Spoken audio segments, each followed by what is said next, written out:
नमस्कार दोस्तों, आज मैं आपका योग का तीसरा दिन आपके बीच में लेके आया हूँ।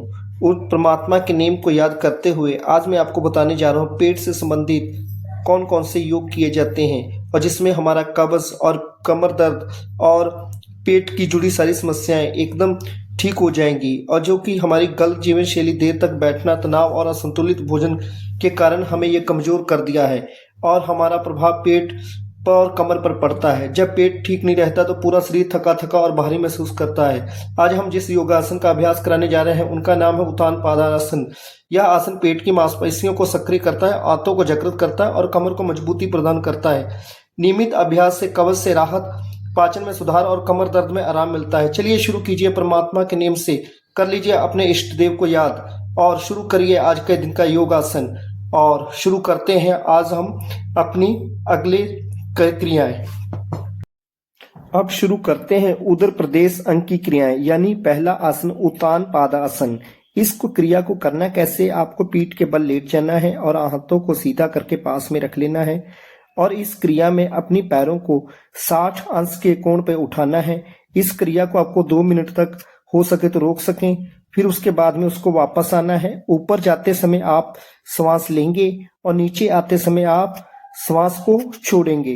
तो इस प्रक्रिया को आप करेंगे। अगर कमर या रीढ़ में दर्द हो तो इसको ना करें।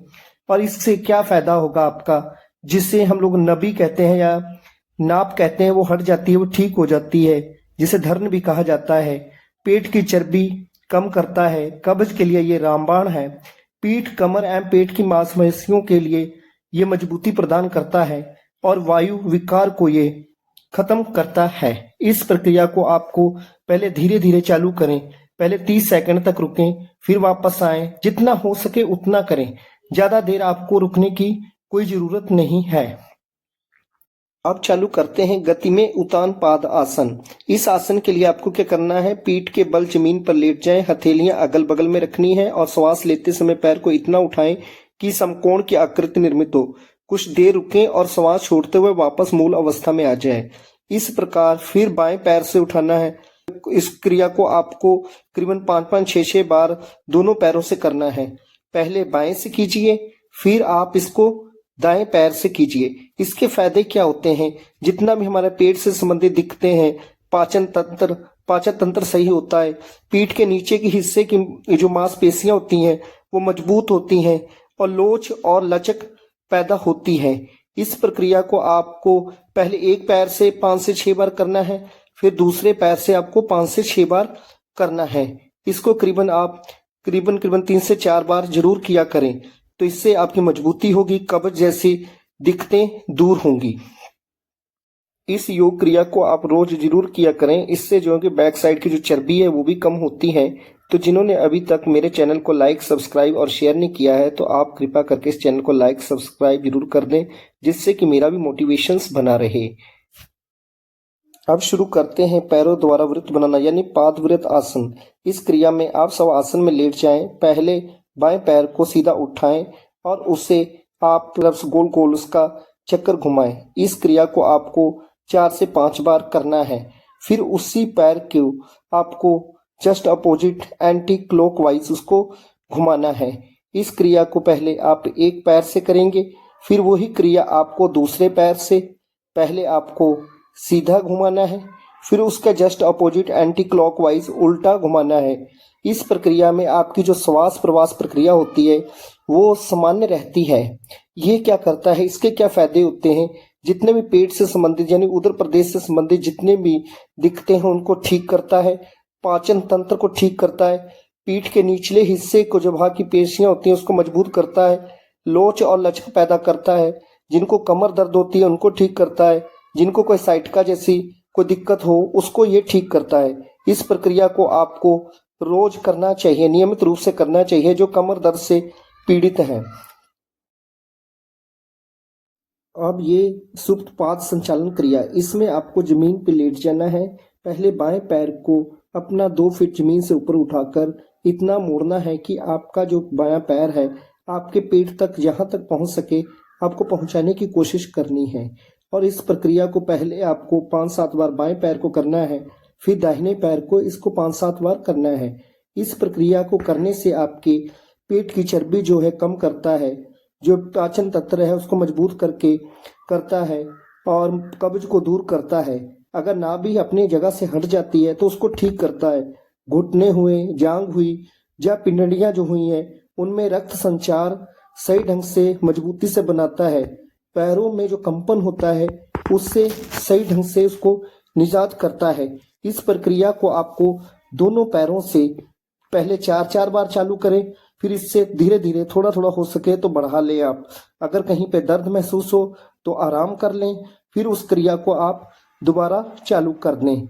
इससे आपको एक नहीं अनेकों लाभ मिलेंगे और इस क्रिया को करते रहें, निरोग रहेंगे और आपको कोई भी समस्या, पेट से संबंधित कोई भी समस्या नहीं आ सकती।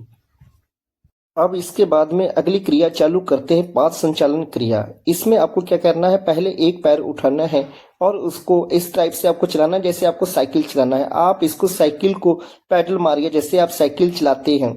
पुराने बुजुर्ग पहले साइकिल चलाते थे तभी तो उनके घुटने ठीक रहते थे। अब हम लोग मोटरसाइकिल पे आ गए, कारों पे आ गए तो साइकिल चलाना भूल गए। चलिए चलाइए साइकिल, और तेज चलाइए, जितनी स्पीड से आप साइकिल चला सकते हैं इस साइकिल को आपको चलाना है।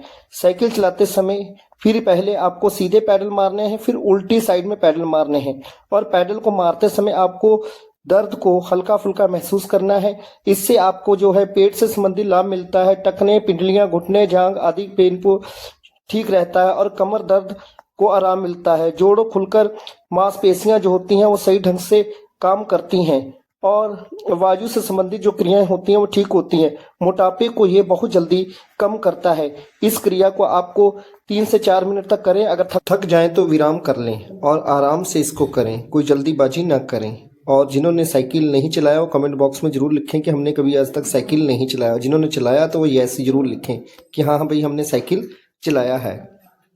इस प्रक्रिया में आप दोनों हाथों को बांधकर अपने घुटनों के बीच में रखकर अपने घुटने को पीछे को खींचना है और नाक को लगाना है। इधर से आपका नाक आगे जाएगा, उधर से घुटना आएगा और जब आप घुटने को नाक को लगाएं तो श्वास को बाहर छोड़ें। ये प्रक्रिया आपको दोनों पैरों से 5-5 बार करनी है। इस प्रक्रिया को लगातार करते रहें और इससे आपका क्या है, पेट से संबंधित सारी दिक्कतें दूर होंगी और आपका जो है जितनी पेट की चर्बी है वो आपकी कम होगी और आपको पेट कब्ज से रिलेटेड संबंधित जो भी समस्या है वो आपकी दूर होगी। अब कुछ देर थोड़ी रुक कर आप क्या करेंगे कि दोनों घुटनों के बीच में अपने हाथों को फंसा लेंगे और अब अपने दोनों घुटनों को जो अपना है नाक जो है आगे को करके लाएंगे। अब यही प्रक्रिया आपको दोनों घुटनों से करनी है। ये प्रक्रिया आपको 8 से 10 बार करनी है। इसे पूर्ण पवन मुक्त आसन कहते हैं और जो आप अलग अलग पैर को करते हैं उसे सुप्त पवन मुक्त आसन कहते हैं। इससे भी वही लाभ होंगे जो आपके सुप्त पवन मुक्त आसन के होते हैं। इस प्रक्रिया को करना है। अगर आपको कोई थक जाए तो कुछ समय के लिए आराम कर लें और योग की जो क्रिया होती हैं वो आराम के साथ करनी चाहिए। ऐसी नहीं कि जल्दीबाजी में कोई भी योग नहीं करना चाहिए। आपने क्या देखा, टीवी में एडवर्टाइजमेंट में इधर उधर देखा और देखकर वो तेज स्पीड से कूद रहे हैं और आप भी कूदने लगे, इससे आपकी समस्या बढ़ेगी। अब अगली एक्सरसाइज पूर्ण पवन मुक्त आसन। इस आसन में आपको क्या करना है, दोनों टांगों के बीच में दोनों हाथों को बांधकर अपने घुटनों के नीचे रखकर लुढ़कना है। जितनी दूर तक आप लुढ़क सकते हैं लुढ़के 2-3 मिनट तक। इससे आपके पेट से संबंधित सारे विकार ठीक होते हैं और चेहरे पे ओज आता है, चमक आती है और हृदय से संबंधित जो रोग होते हैं वो ठीक होते हैं। अगर किसी के बाल के झड़ने की क्रिया लागू होती है तो बाल झड़ना रुक जाते हैं और आपके इसमें एक ने अनेकों लाभ होते हैं। जिनको कब्ज होती है ये मल का निष्कासन करके जितना अंदर से मल है उसको बाहर निकाल देता है और ये आपकी मांस की जो गर्मी है उसको कम करता है। और इस क्रिया को आपको 15 से 20 बार आपको लुढ़कना है। अगर रुक श्वास चढ़ जाए तो रुक जाए, फिर आप उल्टे तरफ लुढ़केंगे, बाएं तरफ फिर दाएं तरफ, फिर बीच में आके रुक जाएं, फिर दाएं तरफ, फिर रुक जाएं, फिर दाएं तरफ। इस टाइप से आपको पहले सीधा लुढ़कना है, फिर बाएं दाएं की तरफ लुढ़कना। अब करते हैं मरकटा आसन। मरकटा आसन में क्या करना है कि आपको दोनों टांगों को पहले आपको इकट्ठा करके घुटने दोनों जोड़ लेने हैं और हथेलियों को आप दोनों तरफ सीधा करके आकाश की तरफ कर लेना है। अब घुटनों को दोनों को आपको बाएं तरफ लेके जाना है और गर्दन आपकी दाएं तरफ आए और इस क्रिया को अब आपको दूसरे तरफ करना है। जब घुटने आपके दाएं तरफ आए तो गर्दन आपकी बाएं तरफ आए। इस क्रिया को आपको करीबन 6-7 बार करना है। इसके लाभ: रीढ़ की हड्डी लचीली और मजबूत होती है, कमर दर्द और पीठ दर्द में राहत मिलती है, पेट की चर्बी कम होती है, पाचन शक्ति को बेहतर बनाता है, यह तनाव कम होता है, मन शांत रहता है, शरीर में फुर्ती और संतुलन बनता है और मांसपेशियों को आराम मिलता है। इसे धीरे धीरे करें और दर्द होने पर तुरंत रुक जाए। फिर दर्द कुछ समय रुक जाए तो फिर इसको आप शुरू कर दें। तो इस क्रिया को आपको नियमित करने से आपको एक नहीं अनेकों लाभ होंगे। इसे आप करते रहें। अब इसके बाद में हम अगली क्रिया शुरू करते हैं का विराम करेंगे और आप अपने को ये महसूस करेंगे कि हमारा शरीर एकदम निरोग हो गया, जो भी दुख दर्द था वो एकदम सही हो गया। अब परमात्मा को शुक्र कीजिए। और अभी तक जिन्होंने मेरा चैनल लाइक, सब्सक्राइब और शेयर नहीं किया है वो ज़रूर कर दें। और अपना जिस भी आप परमात्मा को मानते हैं कमेंट बॉक्स में उनका नेम ज़रूर लिख दें। धन्यवाद। और परमात्मा के नाम पे आप अपना सिर झुका लें।